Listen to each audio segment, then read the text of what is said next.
So, the Zenless Zone Zero 2.3 beta is finally out, and today we really need to talk about Lucia. She's the new Ether support character, and judging from the early impressions, she might actually be one of the strongest supports we've seen so far.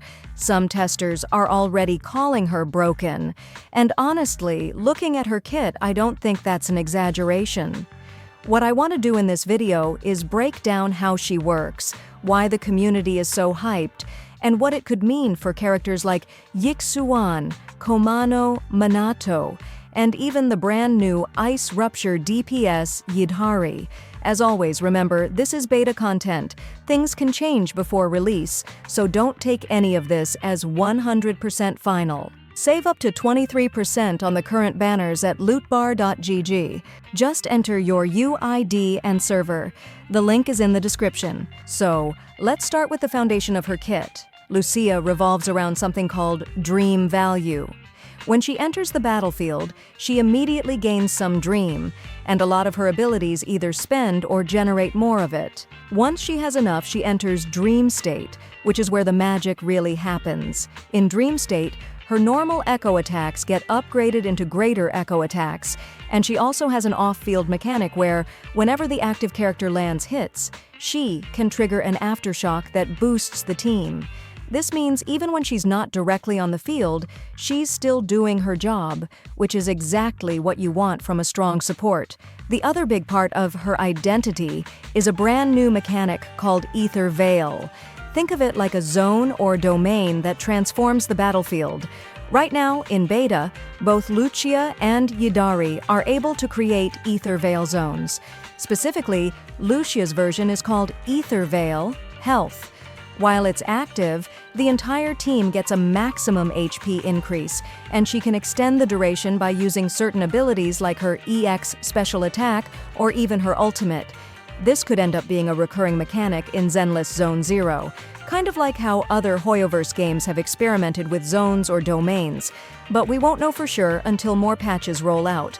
There is also a bit of community skepticism. Some players worry this could be like Genshin's Bond of Life, a mechanic that showed up briefly and then vanished. So while it's exciting, it's also fair to be cautious. Now, let's talk about the actual buffs she brings, because this is where things get wild. With her kit, she can provide a 20% team-wide damage boost, a 30% critical damage boost if your team has a rupture or stun character, and on top of that, she can give up to around 940 sheer force. That sheer force bonus actually scales with her maximum HP, which means building her tanky isn't just about survival. It directly increases how much she empowers the squad.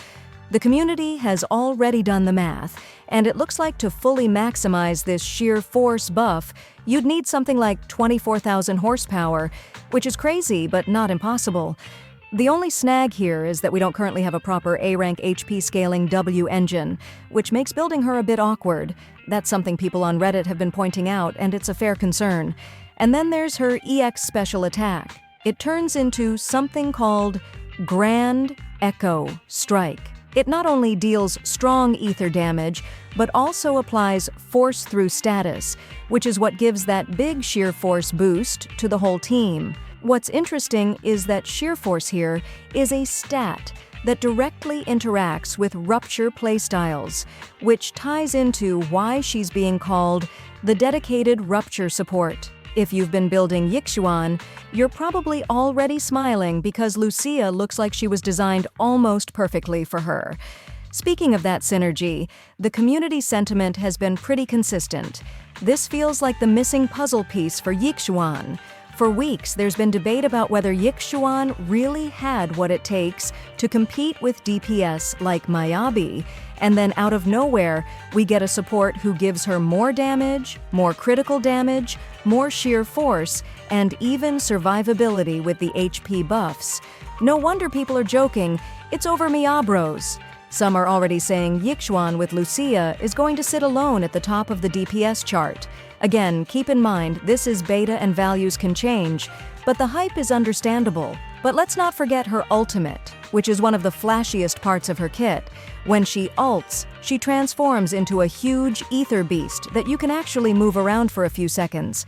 During this time, she can't die, her HP can't drop below 1, and then at the end, she slams down with a massive AoE strike that leaves behind a healing field. That field regenerates a ton of HP for allies standing in it, which means she isn't just about damage buffs, she also doubles as a healer. If you activate this inside an Ether Veil, it extends the zone's duration by a whopping 24 seconds, which basically means you can keep that buffed battlefield up almost permanently if you play it right. Now, let's get into her signature W engine because this one is different. For previous supports like Yue or Yao, a lot of people argued their signature weapons weren't mandatory. With Lucia, though, her signature looks like a massive power spike. It gives her a flat 30% HP increase, which, as we said, directly scales her sheer force buffs, but the passive is what takes it over the top.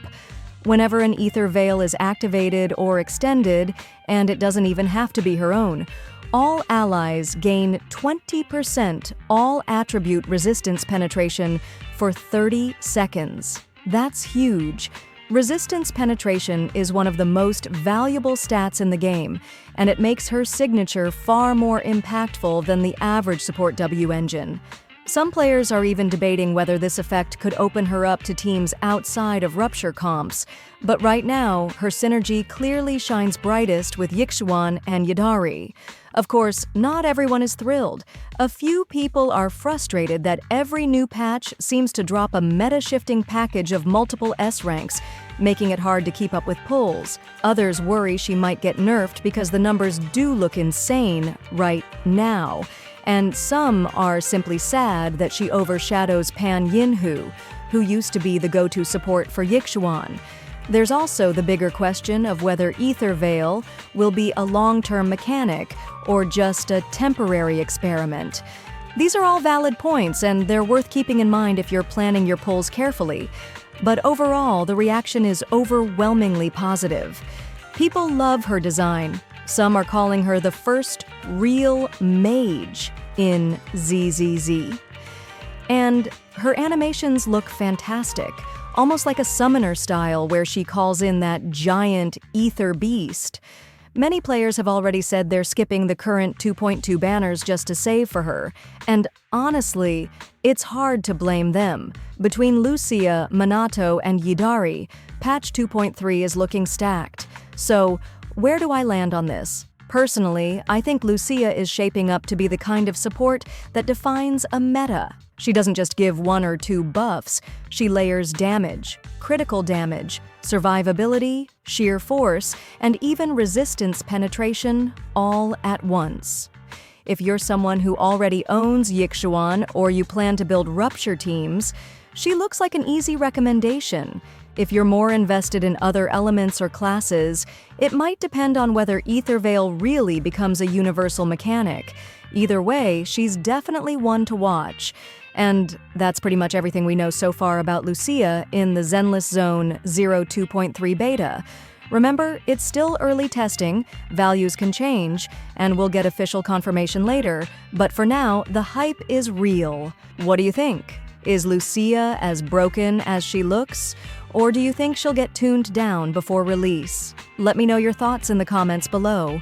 And if you want more deep dives like this, don't forget to subscribe so you don't miss the latest updates. Save up to 23% on the current banners at lootbar.gg. Just enter your UID and server. The link is in the description.